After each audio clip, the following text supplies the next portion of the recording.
Boys and girls, in Bible today, we're going to get to our footprint copywork a little bit more, and we're going to have another sort of writing, drawing activity in the Encounter Journal to do. But before we get to that today, we're going to do another version of the story of Saul's conversion. Now, this one you're going to notice, like some of the other stories, it leaves out escaping in a basket. It leaves out the part where he gets back to Jerusalem and the other believers get to know him a little bit better with the help of Barnabas. So one important thing that I want you to know from that is to remember, you hear a lot of Bible stories, but unless you're actually reading the Bible, there are probably a lot of things that are going to be left out. So it's good to hear Bible stories. It's good to watch YouTube videos of Bible stories, but remember, God might have specific things he wants to say to you. And one of the big ways he talks to you, and one of the good ways you can hear him, which leads to being able to trust him better, is to actually read the Bible for yourself. I know some of you guys are already starting to do that, because when we tell stories, we add in some things, because we're trying to imagine it, but we leave out a lot of stories also that can help us get a better picture of what God wants from us. So it doesn't mean that these stories we're doing are useless. It just means they're not enough on their own. So here comes the next YouTube story, and then we're going to do the activity.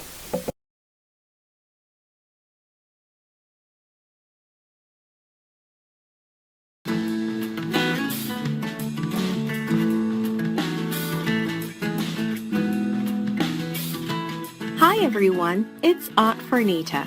Today's story is called Struck by the Light. The memory verse is from Jeremiah chapter 31, verse 3. It says, "I have loved you with an everlasting love." Today's message is God's love is like a light in darkness. You may have seen a bully in action at school or in your neighborhood. You may have even been bullied. Bullies try to make others feel afraid. Saul in the Bible, he was a bully. He got the priests to give him power to arrest new Christians, but God had other plans for Saul. Saul's voice boomed like thunder, and lightning almost seemed to sizzle around him. He was as dangerous as lightning, too.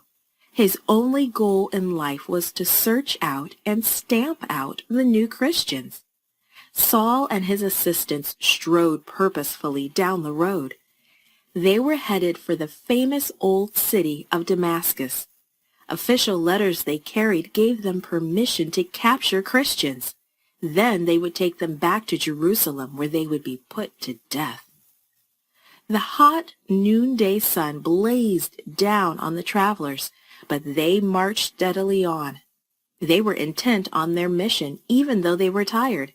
They had traveled almost 150 miles in the past few days. Now Damascus was almost within sight.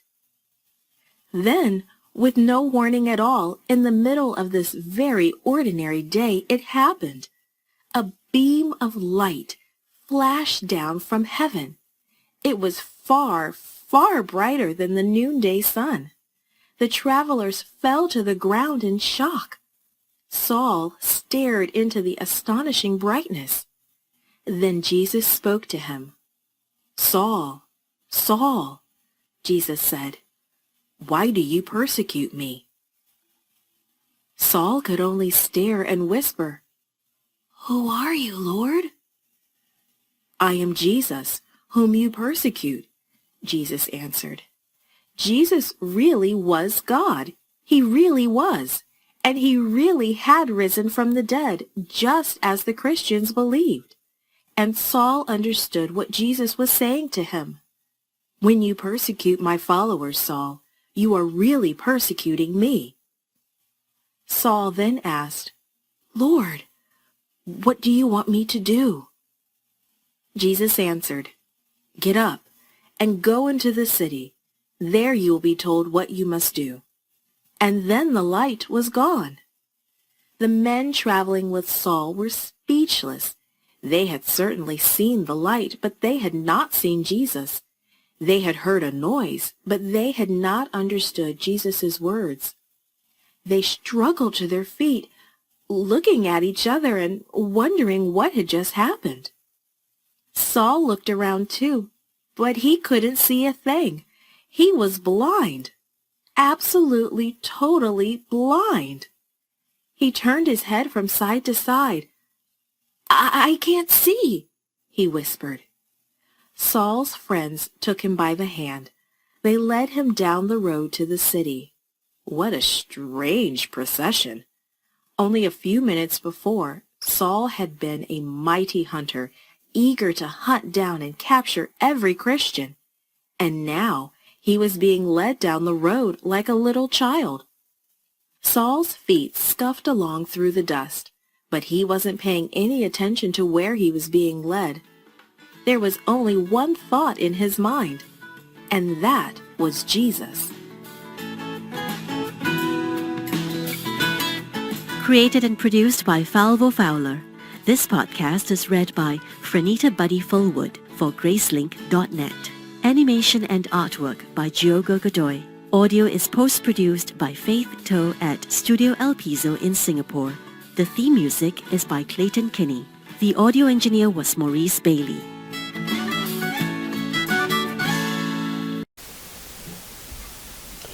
Boys and girls, from all of these Bible stories, there are so many things we can learn, right? We talked about that some yesterday. One Bible story doesn't just have one thing to learn from it. God can teach us so many things from one thing.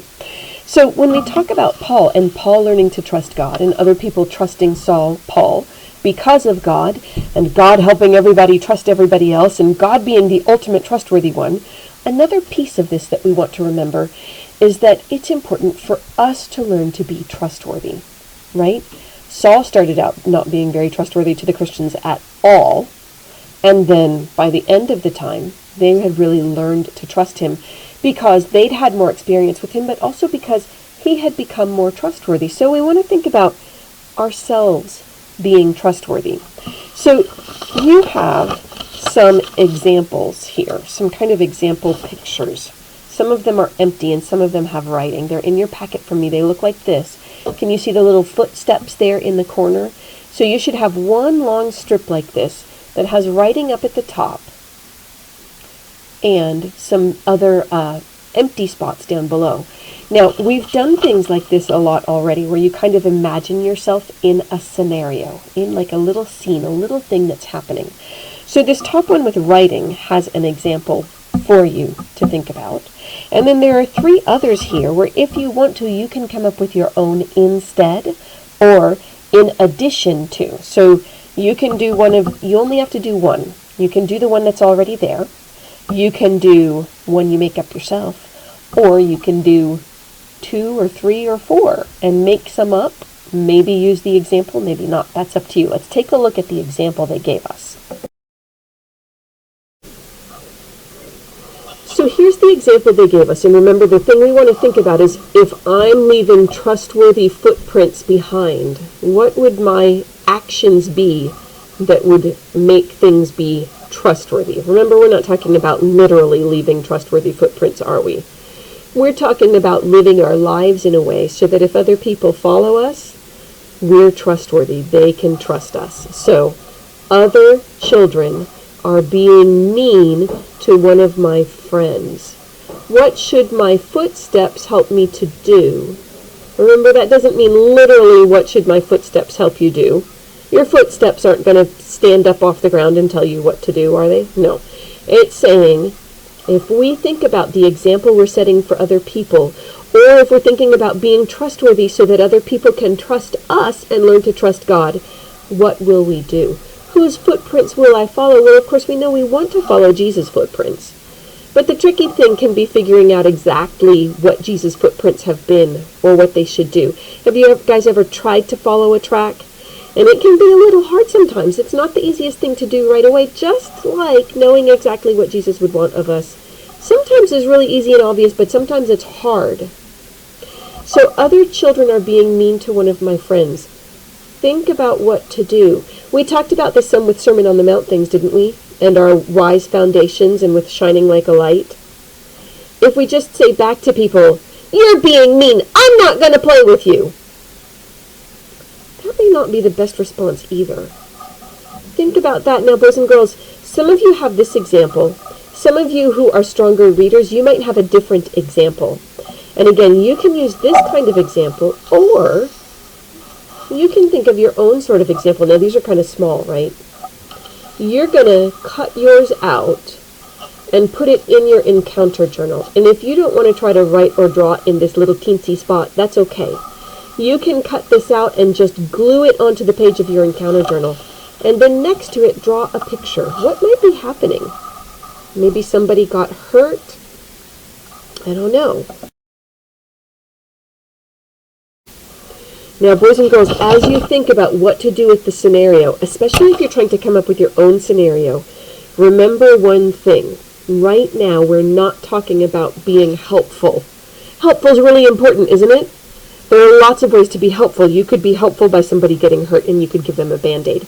You could be helpful by somebody being thirsty and you get them a cup of water. But what we're talking about mostly right here is being trustworthy. Being someone that people can trust to do the right thing. Somebody they can depend on to know, boy, if we get in a tough, sticky situation, they're going to do the right thing. So see if you can come up with that kind of example. That can be a little tricky. It might overlap some with being helpful, and that's okay. Just remember, our focus right now is not just on being good. It's not just on being helpful. It's on being trustworthy. That can be tricky. Either way we do that, we're going to add a little bit to our copy work today because it's going to help us remember that any trustworthiness ultimately is from God. So our new copy work is that we're going to put in this footprint here in the encounter journal. We have come to know and to trust the love that God has for us. We can't trust something if we don't know it, right? I can't trust that my chair is going to hold me up if I've never sat on a chair before. And I can't trust a person that I don't know at all, can I? Unless someone else that I trust tells me they're trustworthy, kind of like Barnabas did for Paul when he first came to Jerusalem. So we have come to know, say that with me, we have come to know and to trust the love that God has for us. Let's start writing that some more. All right, so here we are, 1 John 4:16a. I'm going to add another yellow line, and remember, we indent the first paragraph. That means we take the first word and we push it in a little bit. So 5 little stars right here. They don't have to be teensy, but they shouldn't be huge. They should be about the size of a letter, each one of them. And we're not going to do a lot today because you had that scenario to do. We, and kindergartners, even you guys should know that word, we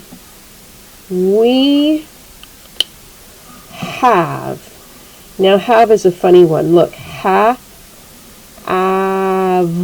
That should be have there, shouldn't it?